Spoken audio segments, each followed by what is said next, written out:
Behind every achievement, behind every moment people see, there's a story. The challenges, the lessons, the purpose, and of course, the impact. Welcome to Impact Play with Dr. J. Real stories, real conversations, real impact. Now, let's get into today's Impact Play. Another episode of Impact Play with Dr. J. I'm your host, Dr. J, and this is a platform where we go beyond the titles and uncover the stories, the purpose, and the people creating impact in our communities. So whether it's leadership, entrepreneurship, athletics, every guest has a story, and that reminds us of our greatest impact often happens when no one's paying attention. So today's guests are doing exactly that. They started in the catering business that has grown into one of Northeast Ohio's most recognized vegan comfort food brands. They are changing the conversation around food and health, culture, and of course, entrepreneurship, while they're making plant-based eating more accessible throughout our community. Please join me in welcoming the founders of Squash the Beef, Chef Kurtis Williams and co-owner Candace Maiden. Thank you today. Thank you so much for coming. Thank you. Thank you. No problem. So let's get into it. I always like to start here where people, they usually know you before they get to know who you are actually. And so before there was Squash the Beef, who were Kurtis and who was Candace? Gosh, before there was Squash the Beef. So, I mean, me and Kurtis have known each other pretty much our entire lives. Like, I don't remember when I first met him. We grew up in the church. We are the church kids for sure. I think when we became teenagers, we became like really close as friends. Then we went our separate ways. I moved away, and it's life has a funny way of just kind of bringing the person back to you. So it was much later in adulthood we reconnected and we started dating and just became an item. We're also parents. We have a little girl, Naima, who is 9, but and Kurtis has 2 other children too as well that are like bonus children to me. So we've like I said, we've just always been friends, just a couple, and then moving forward now we're business partners. So yeah, but it's wonderful because I feel like I have my best friend and I have him in so many different ways that we partner together. So I don't know if you want to add anything, Kurtis. Same here. I mean, you said it all. Like you said, we met I think I was probably 8 when you was 5. So Yeah, that's about right. So It's yeah, been forever. Right. What's that song? A Couple of Forever? Y'all got it. So what would y'all say? And Kurtis, you'll take this one. What values shaped who you are today? I think hard work. Because I see a lot of people just skate through life and just don't want to work. They just want everything given to them. And one of the biggest things that I always try to put my best foot forward is hard work. Hard work pays off. I remember that saying, even when I would play football, hard work pays off. So I think I took that with everything that I do in life. If it was given to you easy, you would take advantage of it. Facts. But if you have to work hard for it, you appreciate it more. How about you, Candace? As far as our values that shapes our business, because I think my values in my personal and professional life may be a little different, but I agree with Kurtis. It's just a commitment to excellence.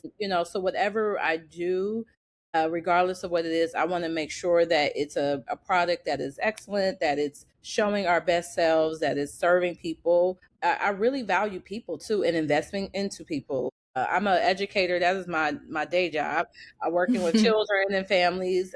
And then in a way, it's like our business, although a food business, is still very much people centered. It's finding out what people need, what people want, giving them an experience. Yes. Making sure that they feel seen and valued. And so all of that is like the excellent commitment, social relationships. I think it's the values that drives us. So were y'all always entrepreneurial in nature, or did that kind of come about later? Absolutely not. This was not on my vision board. And it's interesting because squash to beef was birthed out of our own need. I mean, we never sat down and was like, oh, let's start a business, let's be business owners. Not at all. It started off in 2017 when Curtis and I both went plant-based, 100% plant-based. And one of the things we noticed, like just through our time of being vegan, one was like, okay, when we would go to different places or functions, there was hardly anything that was vegan for us to eat. Yeah. And if it was just like, here's some fruit and salad, go on your merry way. And we're both very much foodies. Like, it doesn't mean that we don't like food. It doesn't mean, but when you go plant-based, You're okay. people assume like, oh, you don't like food or you don't like the taste. I'm like, we love all of that. We just want it to be plant-based. And so there was a very much lack of vegan comfort food. And so Curtis just started kind of making his own food, and we would bring it to different events and people would try it and they would fall in love with it. They were like, oh my God, this tastes so good. I wouldn't think it was vegan. And we noticed like there's such a need for this, like the catering part when we go to weddings, when we go to events. How do you service your vegan and vegetarian guests where they can still get the same quality, the same taste as your non-vegan guests? And that was something that it just evolved into. So it was definitely not, something we saw. Curtis was always a great cook. He, even before he was vegan, he was fun. His chicken wings were amazing. And now he makes some plant. He was always a good, cook and all that, but he just took it now to say, hey, there's a need in the marketplace for that. And that's pretty much how Squash to Beef came about. Nice. Like, I'm going to be honest with you, as a person that had to change my dietary ways because of, my health. And both my parents were chefs and bakers, so I love food. And then I was out here eating stuff that tastes like cardboard, and I was like, this is terrible. And I'm like, I might just take my risks over here with the bad food I ain't supposed to eat, like that kind of thing. So I can definitely say, like, there's definitely a market in the niche, right? And then also just opening eyes. I wasn't sure which way to go. So I knew I needed to take dairy out of my life. And I'm like, that's in everything.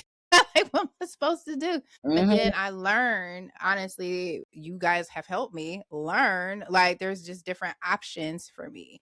That there's a whole new way of life. So I appreciate that for the listeners. Entrepreneurship don't always, pretty charted out and on the vision board. It might just be a need. That you need to fulfill. Absolutely. So who inspired you growing up? I want to know. I've had inspirations from many people. I always say my big sister was an inspiration. She's very, very smart, very driven.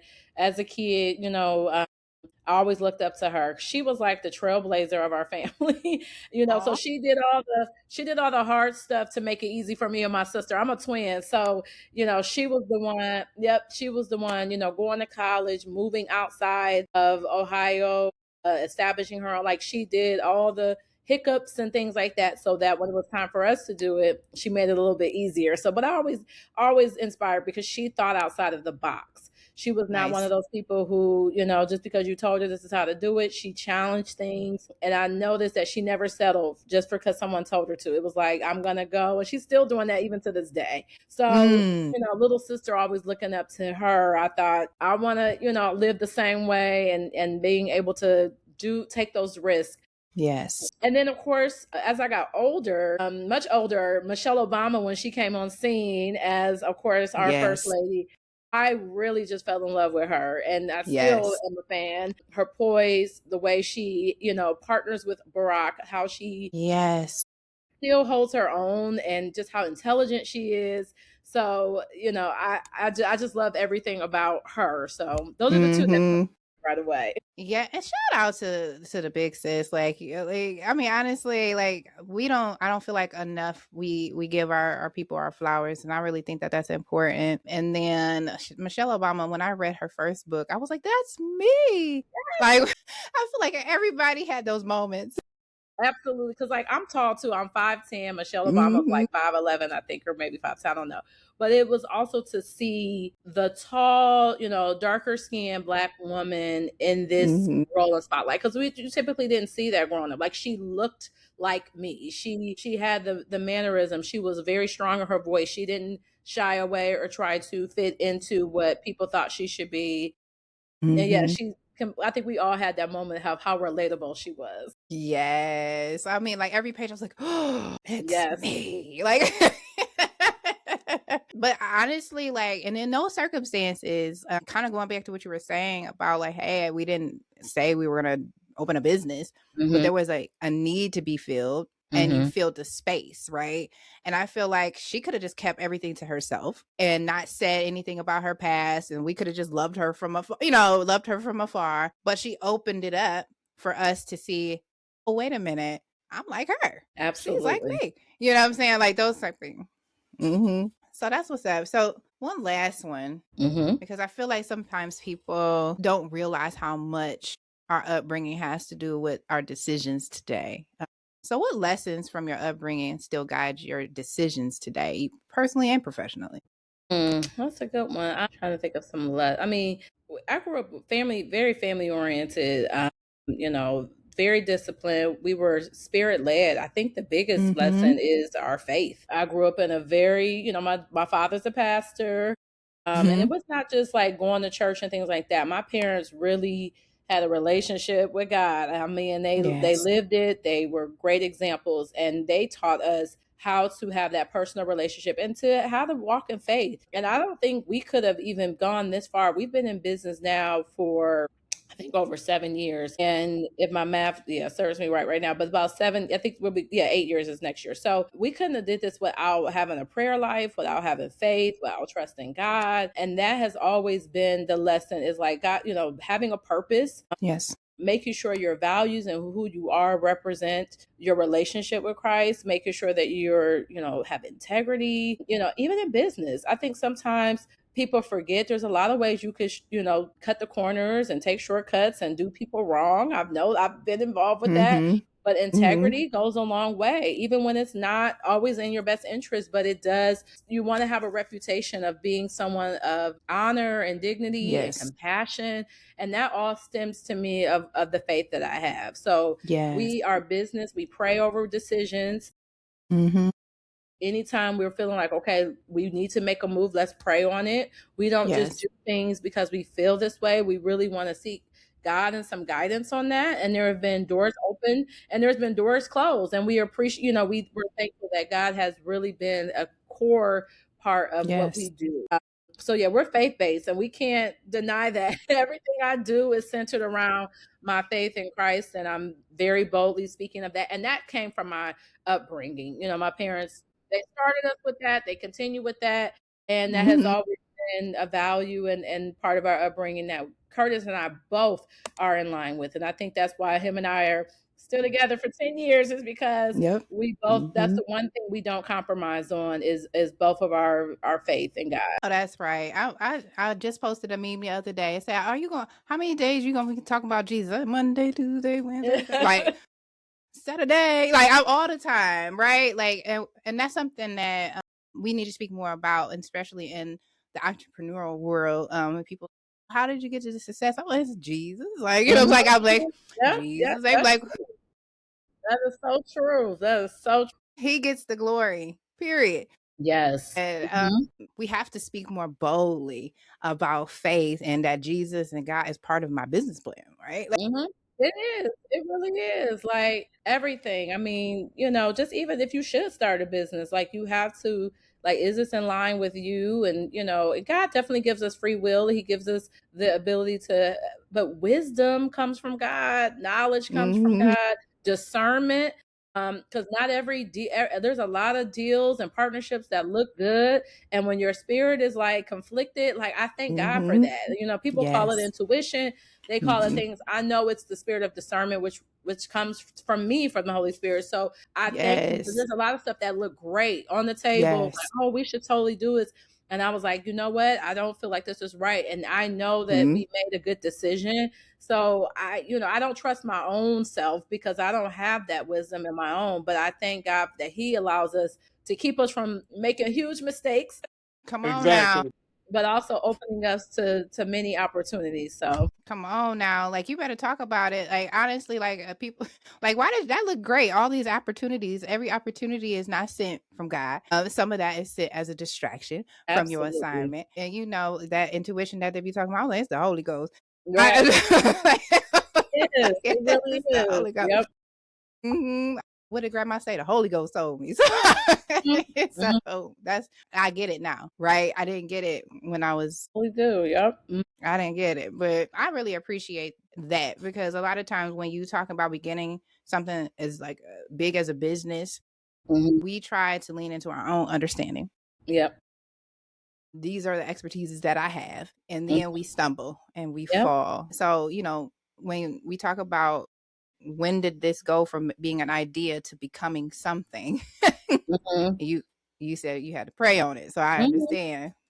So yeah, talk about that actually. Like, when did it? What was the moment where you're like, okay, this is gonna be a business? Yeah, it was New Year's of 2000, I got to get my dates right, 19. We were at a New Year's Eve service actually in Maryland.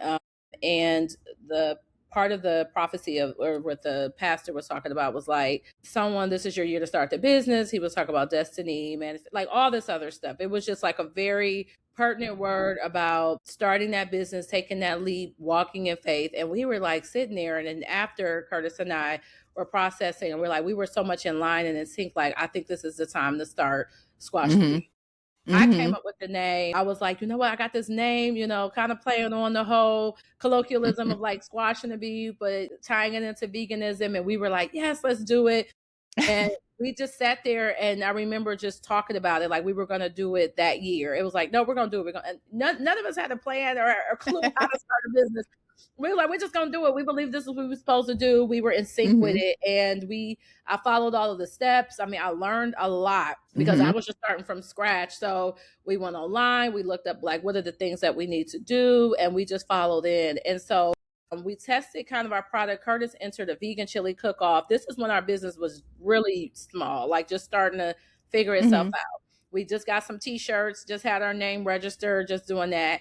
But he was like, let me actually see if my food is good. So he entered this chili, vegan chili cook off. People have been doing this for years. We had no idea what to expect. Long story short, he won unanimously. Like everybody raved on this vegan chili. It was like, this is the best chili we've ever had. He got the votes. We even have a video and a picture of that. And that happened in March, right before we established our business, a couple days before. And then from that point, it was just other things happening. We did the Cleveland Veg Fest, which happened like later in that summer, and we did amazing well like at it. So a lot of that money and revenue we made from there was like our startup money. So we were able to really hit Mm-hmm. the ground running without having to borrow money or do anything because we had all these opportunities, and we were starting to get this like fan base a little bit. People were like, this is new on the Mm-hmm. scene, and the food was good. It just all was in alignment. Then we got hit with Mm. COVID. So there's that part. Right. We started in Wow. 2019, and we had all these plans for 2020, and nope, COVID said no. So all of those fairs and festivals, all those caterings that we were going, everything Right. was ceased. We couldn't even get into our kitchen because it was closed, our catering Oh, kitchen. And no. we prayed again. It was a moment where we prayed again, and that's when we were looking into getting a food truck. So we Mm. prayed about it, and at that time, food trucks were like the big thing now because it was a safe way to serve. It was transient. People Mm-hmm. weren't going to restaurants or dining in, but they were comfortable with grabbing food to go, eating in car, Right. all that other stuff. So we did a capital campaign to raise. We raised $30,000 in less than 30 days. And that's always been our thing. We got a black owned business who customized and built our food truck. He's local here in Cleveland. So even Hey. finding him was a blessing, and he designed it exactly how we wanted to, and then we were able to get our food trailer out in the marketplace in 2021. So even Good. when there's things that happen, I always tell Mm-hmm. people, don't doubt it in the dark. Like, you already had the confirmation. We knew this was what we were supposed to do, and God gave us a way to pivot, and actually it served us even better because the food buggy has been probably our biggest money maker. And everything else is like this, but when we go to these different events and we're on the food buggy, that has shown a lot of profit. Mm-hmm. So it really was just like us feeling in sync. And when we're not in sync, because there's times me and Curtis are not on the same page, we're not feeling it, then we don't Mm-hmm. make a move. Because I was like, we've never had to, every time we've done something, we've always like, oh, I feel the same way too. No, I'm with you. Like there was never any conflict.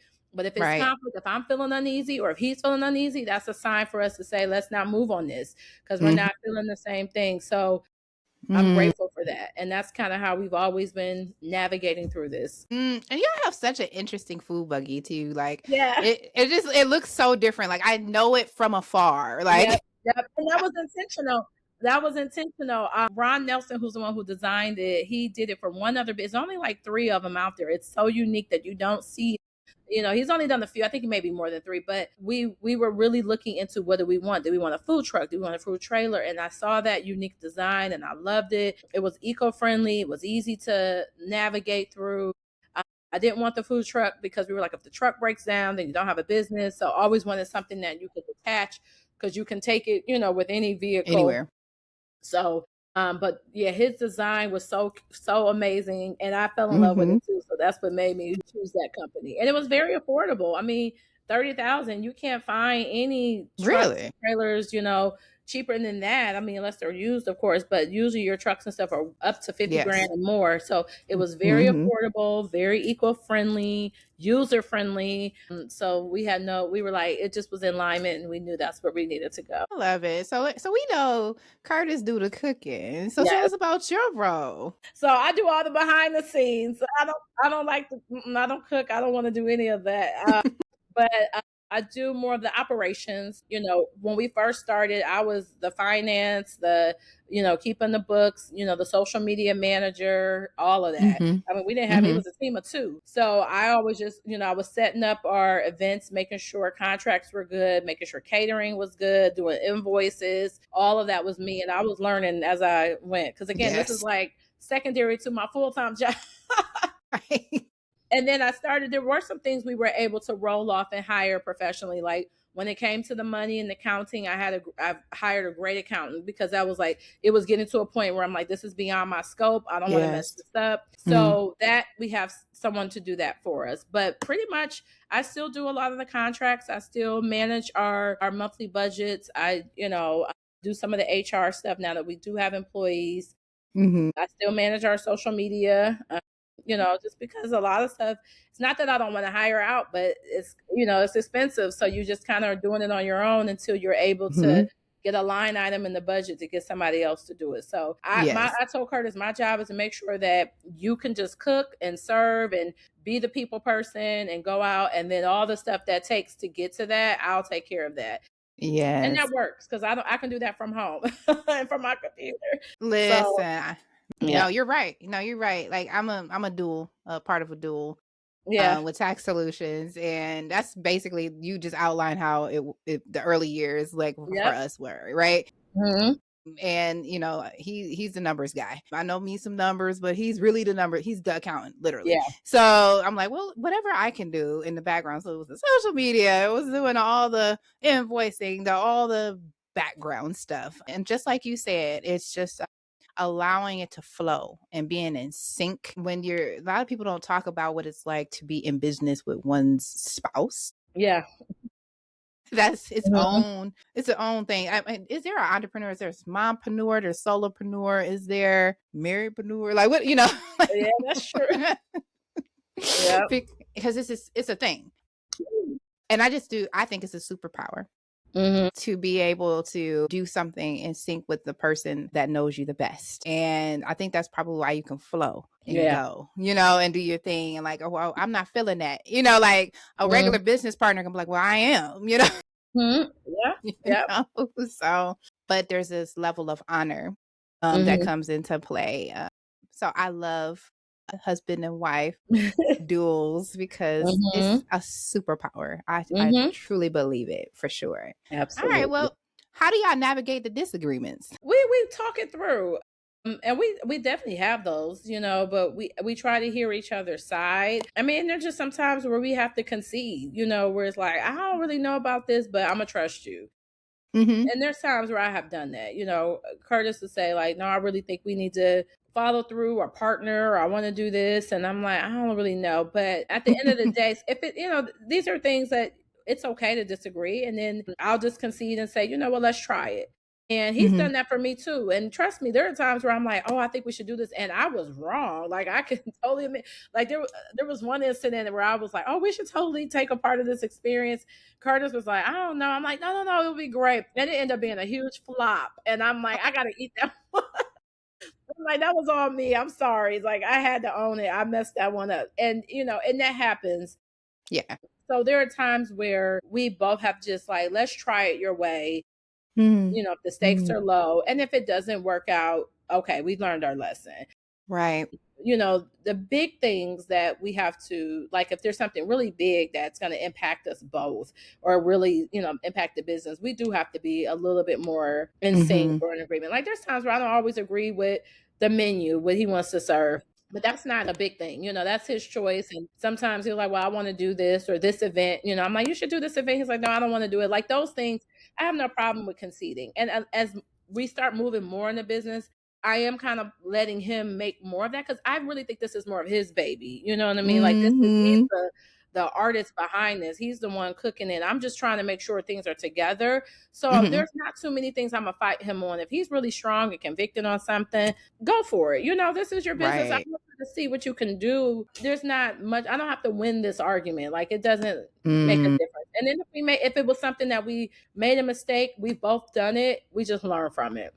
That's it. That's all. And I just feel like regular non-married business partners could take some wisdom from what it is that you just said. Yeah. It's like, is this a hill to die on, or or can we let them have this one, or can we learn the lesson? Like, you know what I'm saying? Like, the conceding part, I think it's hard for some people. Like, it's definitely different. And I think where it's easier, where it's different with a business partner, because both business partners are coming into it as like, this is like both our business. Where I really came in more as like I came in as a supportive role, because I'm not the cook. I'm not the one who's showcasing it. And I also have a full-time job where I am a leader, where I have autonomy, so I'm not solely like as committed into it as much as he is, if that makes sense. Yeah. So I don't have an ego. I'm okay with being in the background. I'm okay with him. People know Chef Kurtis. There's no competition in that at all. Because I'm like, this is like, when you're eating, that's his food. Those are his recipes. Those are his things. So it's different like if there were two chefs or two cooks and they're going into this restaurant business, because then you start to have more disagreement. Whereas I don't have that issue, if he wants to take it in the direction, because I understand, in my mind, I feel like this is more of his product. Yeah. But I am not I came in with a supportive role to make it work for him. And there's no issue with that, because I think in my job, where I am a leader and I'm focused on that, I have that autonomy. You know what I mean? So there's no reason for us to have a conflict in this arena. I love that. Honestly, like, there's just so much to learn there. I follow Pastor Mike Jr., and I absolutely love his brother. That is phenomenal. He can be his own pastor in his own right. So like, but he's like, I'm comfortable in my role, number 2. Like, like, he was like, and I know in this season, like, why I'm in this role, and I'm gonna do well, like, I love it. And it really does help the dynamic. One of the reasons why I wanted to have you on Impact Play is because you're not just serving food, but you're serving people. Your mission, for me, goes beyond what's being made, whatever catering that you book in. I truly believe that you're helping heal people and teaching them something new. Like I said before, I was in a bind for a while. Like, I'm like, I love food, but my doctor says this, and I need to find a way to love food, but it be healthier, but it be plant-based. And so I really think that I want you to talk about maybe what you may have seen in terms of the impact Squash the Beef is making throughout Northeast Ohio, on what maybe feedback you're getting from people like me. Yeah. To help me.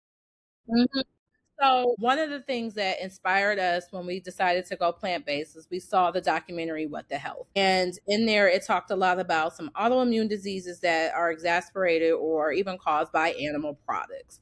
And so with our own health challenges, and Chef Kurtis speaks about his own battle with diabetes, high blood pressure, high cholesterol, all of those things. It was one of the things that we're like, okay, let's just try this. And we did see results. Kurtis talks about, within 6 months, seeing numbers and things change, and him having just a better quality of life. And so we were like, there is some merit to eliminating animal products, or even decreasing. Some people don't go full elimination, but definitely decreasing it in your diet, you're going to see the health impact. Now, the second part is within the African American community, and I speak about this, food is part of our culture. Food brings people together. Food is part of our emotions. When you think of celebratory times in the Black family, it is around the food. Who's cooking this? Mama's good for this. Grandma's got the best that. We love it in our culture. And I don't think there's anything wrong with that. However, some of the foods that we love and adore so much are not always best for our bodies, because a lot of those recipes, especially from the South, we were pulling through, what we had. We were making dishes out of what we had, and it wasn't much. It was always the leftovers, or it wasn't the best, food products, but it's the things that we love. And I don't ever want to dismiss that, because I'm really big on our culture and our values and our history, but we were also dying behind it. So high blood pressure, cholesterol, we kind of just inherited, like, oh, this is just part of our family. This is just who we are. And it's like, no, it really doesn't have to be. And it really shouldn't be. But how do we still hold on to, we're not going to gather around and everybody's going to eat salad and tempeh and tofu. Your family's going to look at you like, girl, we're never coming to your house again. And people have been socially ostracized from the community because they were like, you eating funny. So it was very important for us, like, how do we have food that tastes good? Because you got to have a good taste, but still represents our culture, but yet still can be plant-based. So we took on the idea of soul food. What is really soul food? And how can we still have those things that bring us together as a culture, but it can satisfy those who have to be dairy free or have to be free of animal products. And it does not cause some of the issues that some of the other foods that we have. So that was important for us. And we try to master that. We still try to have comfort food. Like I said, we're a comfort food business. So when I say that is like, this is not the food you will eat every single day if you're plant-based. But when you have those cravings, when you're like, I want to watch the game, I want to get some chicken wings, we want to at least say you can have those comfort foods and still not have to give up the plant-based diet. So on top of your whole grains, your fruits and vegetables, you can still have your cheat meal, but it's really not cheating as much as you think it is. And that's kind of what we wanted to do. Secondly, representation. Yes. When you hear vegan, a lot of people associate it with like a whiteness. And sometimes it has felt that way in spaces where it's like, veganism was aligned to like, animal lovers, tree huggers, hippie type people. Historically, that's not the case. Black and brown communities were the original vegans. They, they're African colonies that only ate from the land. Asian, when you think about tempeh and soy and all that, that came from our Asian cultures. Black and brown people were definitely the forefront of veganism. And so when people see our business and see someone who looks like them, they're more apt and willing to try the food, to come on in, to not feel like I have to adjust or, like this is not there is no one space that owns veganism, and veganism is definitely a part of the color experience. And so that was important. Lastly, where we position ourselves was important too. We are in the city of Cleveland right now. We're right there on Chester Avenue. Very accessible to downtown, not too far from inner city Cleveland. And I think we will continue to always be in city spaces. We were at Glen Village. We like to be in places where there may be only the mom and pop shops, there may be only fried chicken, to give people alternatives in the marketplace. Yeah. Because, fast food restaurants are there, but there really isn't any other type of cuisine. There are people who live in those communities who are vegan, and there are people who live in those communities who are willing to try something new. They're not going to try your food if they don't feel comfortable, if they don't have a connection with the owners. If the food kind of look funny and tastes kind of weird, they're not going to connect to it. So we have to put our spin on it. We have to put our culture flair on it. If you ever see Kurtis, he is hype and extra, and he's all with the people. We have the slogans, food so good, make you say, ooh, we best food on this site. We use our Southern roots and we pour that into our food. So you don't feel like you're not getting that taste, that quality, that comfort. That's why we're called comfort food. Everything is comfort burger, comfort this, because food brings comfort, and we don't deny that. That you say, ooh wee, ooh wee. I love it. We want to make sure that when people come, they still feel comfort. And most of our people who come to our restaurant or try our food are not vegan. They'll tell you, I just like the food. It just tastes good. But in that, they're making a good conscious decision to be plant-based. And I always say there's no wrong reason to be plant-based. Eliminating meat helps the environment.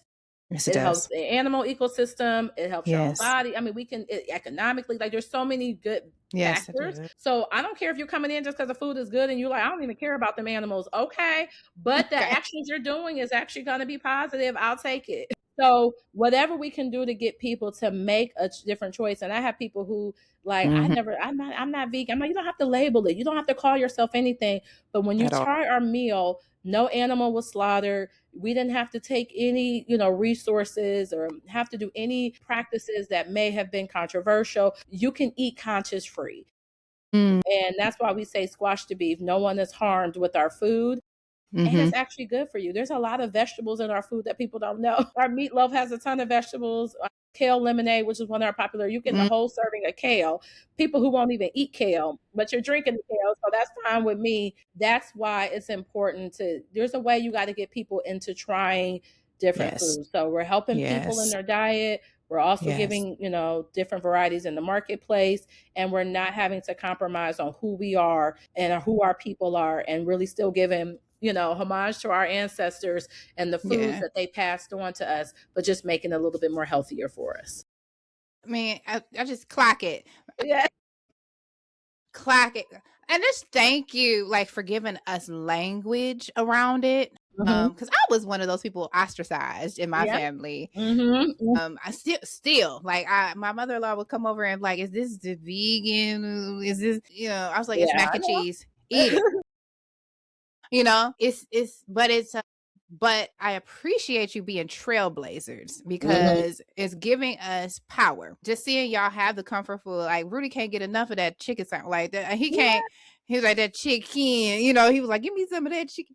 And it just gave us power to feel like we can change our eating behavior. We don't have to abandon who we are Mm-hmm.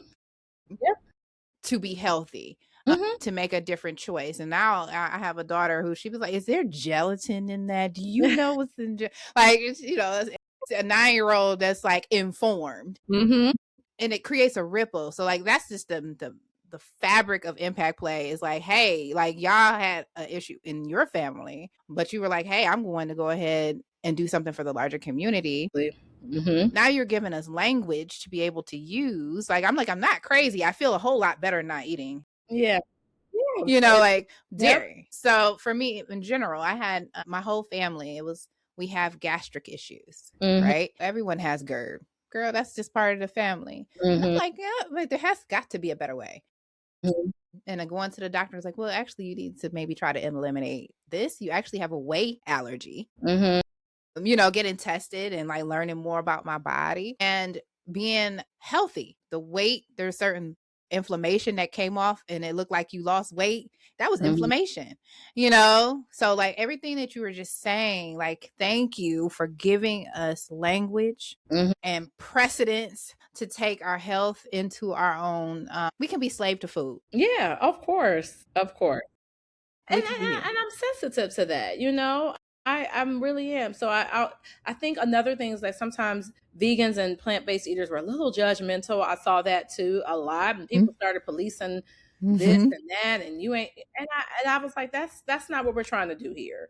Mm-hmm. And we're just giving people options. A lot of times Yes. people didn't even have Yes. the options. I knew people's like, I want to Yes. go plant-based, but where do I even shop? Where Mm-hmm. do I get the stuff? Like there's a lot that goes into it. Sometimes it can be economical trying Yes, to it find is. things. And I've heard people say vegan food is expensive. And I'm like, well, comfort food is, and it's the products that we use. I get it. But there are Mm-hmm. so many ways that you can find plant-based on a dime, and I used to Yes. show people different meals that I would do that really didn't cost a lot.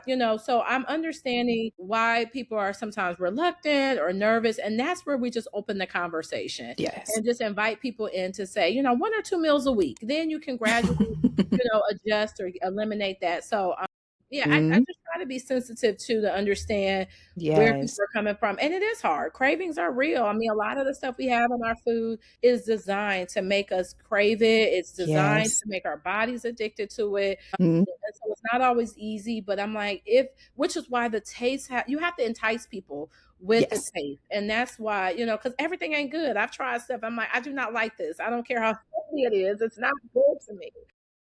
Period.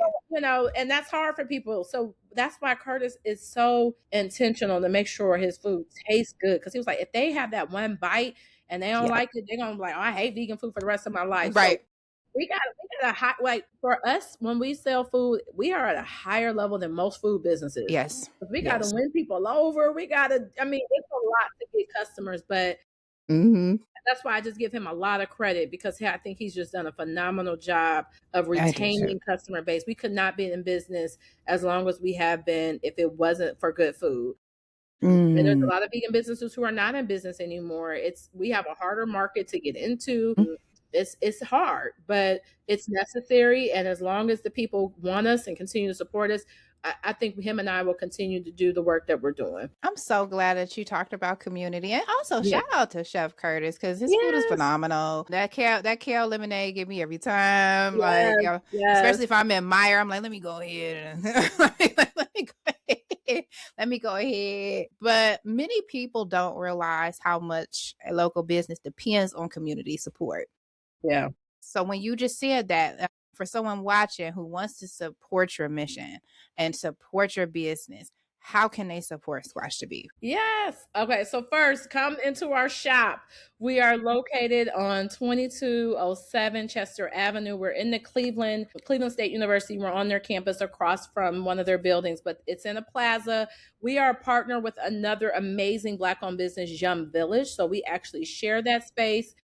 We've been doing kind of a pop-up trial, but now it's going to be permanent, that we're going to both be permanently housed there. So our official sign will be up eventually, but that's where we are. So that's one way. We're open Tuesday through Friday, every Tuesday through Friday, 11 to 7. And we do open up some alternative Saturdays for brunch. And we try to do twice a month vegan soul food Sunday. And people always say, why aren't your weekend hours as consistent? It's because we also do our food buggy in the seasons where we're having more events and catering. We're just spread thin. So you can also follow our food buggy. We're on streetfoodfinder.com/squash the beef. It always lists where the food buggy will be. So if you want to go around town to find us, that is another way that you can support us. And catering.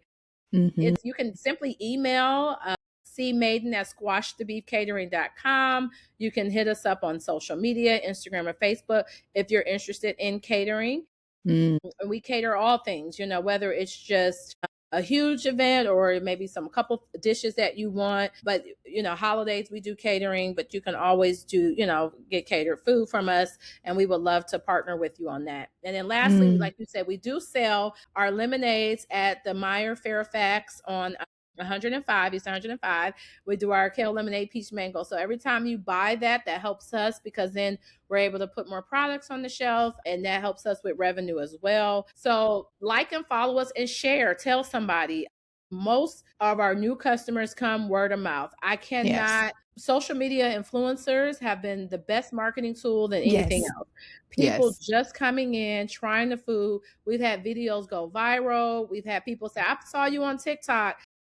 It brings a lot of customers in. And so we can't, thank anybody who's told somebody about us. We can't thank you enough. That has really been our saving grace and has kept us alive in all the seasons, because people have been just bringing their folks in to try our food. We need the community to support, and I can just personally vouch. I will follow the buggy around town and BB, like, for real. And like, honestly, I be popping up like, hey, like, like, I know you got the good stuff, and now I know you're across the street from my job at Cleveland State. So now I know I'm eating for lunch. Yes. Because y'all are there. That's phenomenal. So what's next for Squash the Beef? So we I really think we're going to really establish ourselves in that community. Like I said, on Chester, that's kind of been a project that's happening. Our catering kitchen, we're continuing. I think we've moved locations, but we're going to continue to do some things there. We have a very robust summer. So like I said, we'll be doing a lot of traveling even outside of state. We just came back from Michigan in June. We did a Philly Veg Fest. This year, we're excited to go to Brooklyn. We've never done the Brooklyn Fest, which is a huge one. We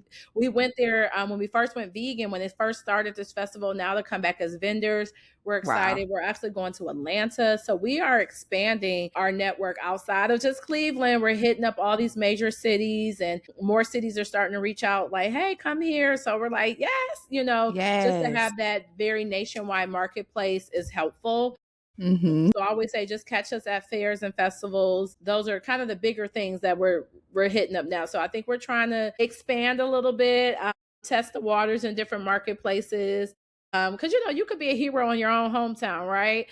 But Right. when you go out to another city where they don't know you, they don't have a relationship with you, that stands the Right. test of time. Like, do we have a good product? And I can truly say when we go Mm. to Pittsburgh, when we go to Philly, our lines are still the longest. Mm-hmm. And people come Mm-hmm. back and say, this is some of the best food I've ever had. So it kind of confirms like what we're doing. So we'll test it in Atlanta. We'll test it in Brooklyn, where they've been, they have veganism and vegan spots galore. So Right. that'll be the true test. Like, can we measure up to the big dogs? We'll find out. But we're super excited just to be in the place with so many amazing food vendors. Well, don't forget about Northeast Ohio. We sure need Yeah, we need the food. we're not leaving. We're not leaving. Okay, don't leave us. That's all I got. So what advice do you have that you would give someone who has an idea but is afraid to take that first step? I do it. We have one life to live. I'm not a risk taker. I'll be honest with you. That is not me. I'm not a risk taker. I'm the calculated. Everything got to be lined up right. God partnered me with someone who is a risk taker, who plunges at everything. He doesn't think, he just does it. And I appreciate him. I think it's a good balance from both of us, because Good. I will be sitting around waiting until everything falls in line and nothing will probably get done. And then I don't think you should be Kurtis either, who just jumps out there with no plan. There's a balance between both.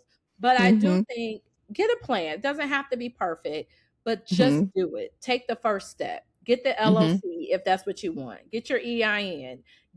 Follow all the little steps that you need for a business. Start to test your marketplace with a small group. If it's selling a product, have a few people in your family and friends to test it. Right. Work small and build up. Sometimes I think people go too big and it becomes exhausting. You want to grow in a good way that feels natural to you. We didn't start off with a brick and mortar, and I don't think we should have. Like, if we did that in our first year, we would have been closed in 2 months. It took us learning how to use the food buggy, going to an incubator space. It took a lot of these little steps to build up our understanding, and that's okay. But get started. Once you get started and you start taking those small chunks up, you'll start to see it grow. Let it grow naturally. Respond to how the community is, your customers are responding to you, and make adjustments as needed. Be humble enough to get training and support. Cleveland has thousands of entrepreneurship programs that are free. Jumpstart is one of, my brain would escape me, but we were part of, I'm just thinking of like the NAACP may do some different thing, ECDI, like there's so many programs that we were a part of, that the Restaurant Accelerator program that gave us tools. I went to a training that was over at Tri-C that Larice Purnell did. I forgot the organization, but they taught us about HR, like how to have a handbook, like just things that you don't think about. Somebody who's done that can tell you that. So humble yourself enough to get as much training, class, or, go to the workshops, do all of the things, so that you don't have to learn the hard way. There are some things that are preventable. There are some things you don't have to struggle with because someone's already has the resources. So look out for that. And just learn as you go, and love the learning part, and failures are also part of learning. So just because you have a failure doesn't mean, oh, I shouldn't have done this. It just means, how can I learn from this so I don't do this again? And how can I grow from this? Right. So I will tell everybody, do it, try it. And if it doesn't work out, at least you say you tried it, at least you did it, and enjoy the process. Enjoy the process. You miss 100% of the shots you don't take. Yeah. That's what they say, right? Yes, so that's true. That's so some true. rapid fire questions for you. What is your favorite item on the menu for the people? My favorite item, oh my gosh, there's so many things that I love. I love his burgers. I will say that. All of the burgers are my favorite. I love them. I love them. The seafood boil bag, the vegan seafood boil bag that Kurtis does is by far, actually, I'm changing that. Take the burgers off. The seafood boil bag is my number one favorite, because I didn't even know.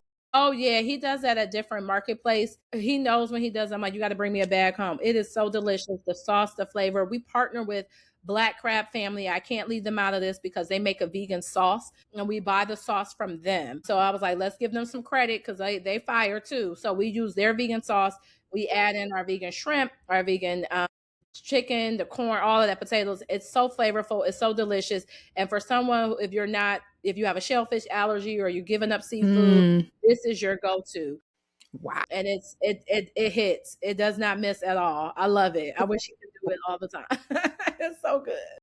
Okay, I'm feeling some kind of way that I did not know that there you was gotta a get it. seafood. We'll have it at the Veg Fest for sure in October. Okay. We sold it last year.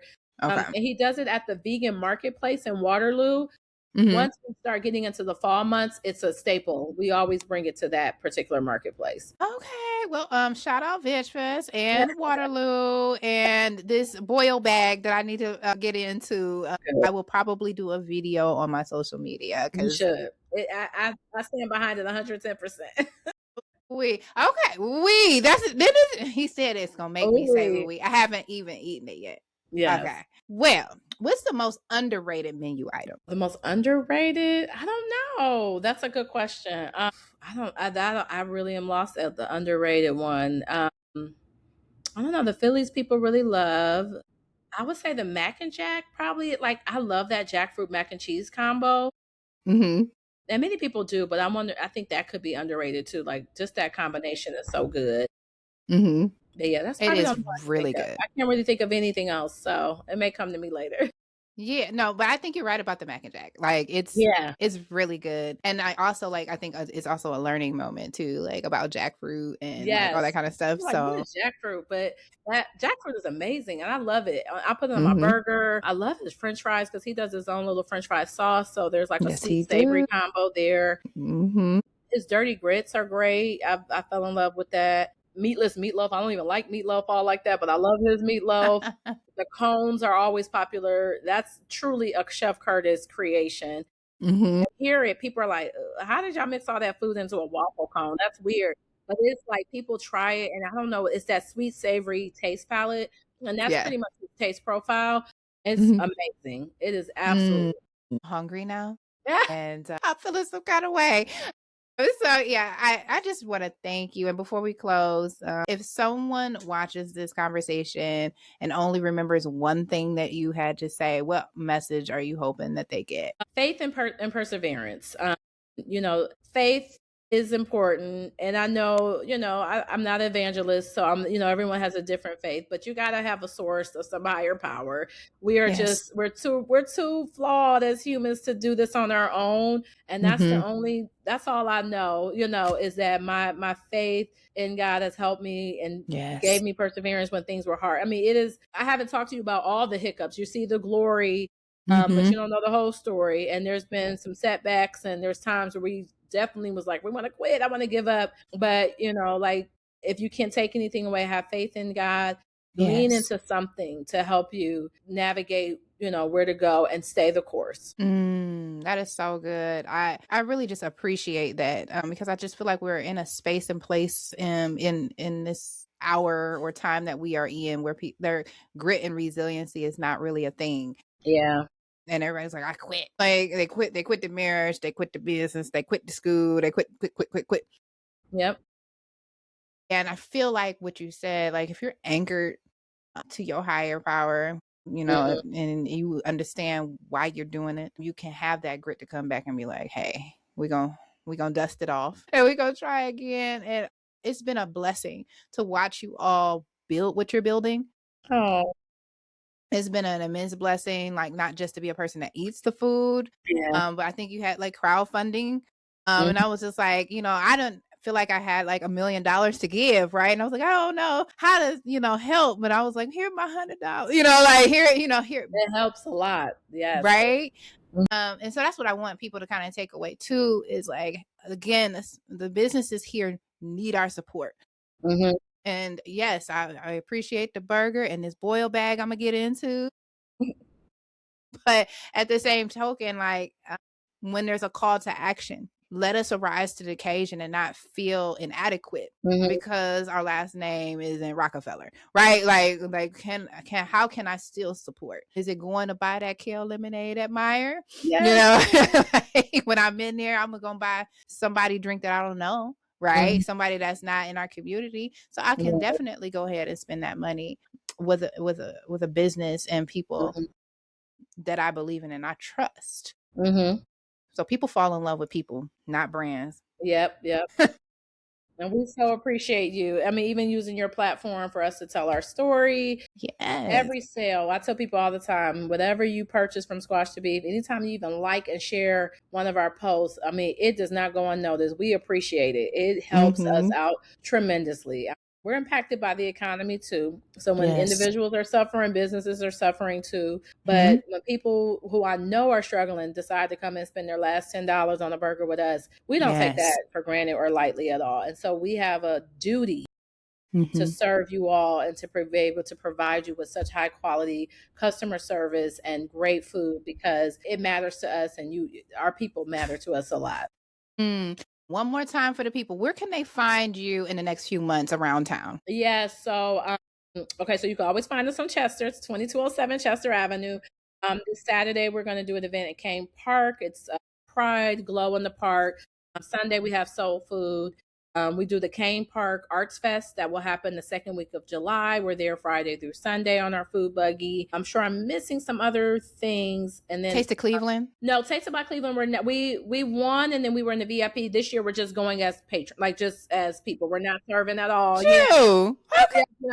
So I'm telling everybody to go though and support those other amazing businesses. We're actually going to be able to go and just be tasters. We're not serving at all, and that's actually a blessing to be able to do that. We won 2 years ago, and like I said, last year we're in the VIP. Let's rotate, get some new people in there, and I'm happy that other people have an opportunity, and we may come back to it again. But this year we won't. We will be there just to support, but not serving. But yeah, there's probably some other events I'm sure I'm missing, but they're all listed on Food Finder, so you can always find us there. And then of course the Big Veg Fest in Cleveland takes place in September, the last Saturday in September. So I'm always encouraging everyone to go out. And we try to bring out all of our top stuff, including the boil bag. We try to bring everything that we can so that people can enjoy that. What I appreciate the most about today's conversation is that it reminds us that impact is not always begin on some kind of grand stage. It can happen in your house. Sometimes it begins with that one idea, decision, one meal. That was made, but it's an opportunity for us to serve our community. And Kurtis and Candace have really shown us entrepreneurship isn't simply just building that business, but it's about building something that makes people's lives better. So I just thank you both again for your journey and the impact that you are making throughout Northeast Ohio. And now y'all gonna go out here and show Atlanta and all these places. Like, you need to come on home. I don't need no foolishness, because they're gonna love it. They're gonna love it. But I just thank you for joining today. So if your conversation is this conversation inspired you, please be sure to subscribe, leave a review, and share this episode with someone who believes in purpose-driven leadership and community impact. You can listen to Impact Play with Dr. J on Apple Podcasts, Spotify, YouTube, or wherever you get your podcasts. Please stay connected so you never miss an episode. Follow Impact Play with Dr. J, or just come on my personal page. I mean, respectfully, don't be trying to slide in my DMs or anything like that, but it's Dr. Francesca Jones on social media for new conversations. I'd like to show behind the scenes. I like to highlight stories of things that I might show the boil bag, all kinds of stuff that I'm doing. And leaders who are making real differences. But until next time, your title may open some doors, but your impact is what you leave. That's the legacy that you're going to leave. And I just want to leave that with you. And so I'm Dr. J until I see you next time. All right. Thank you. Bye.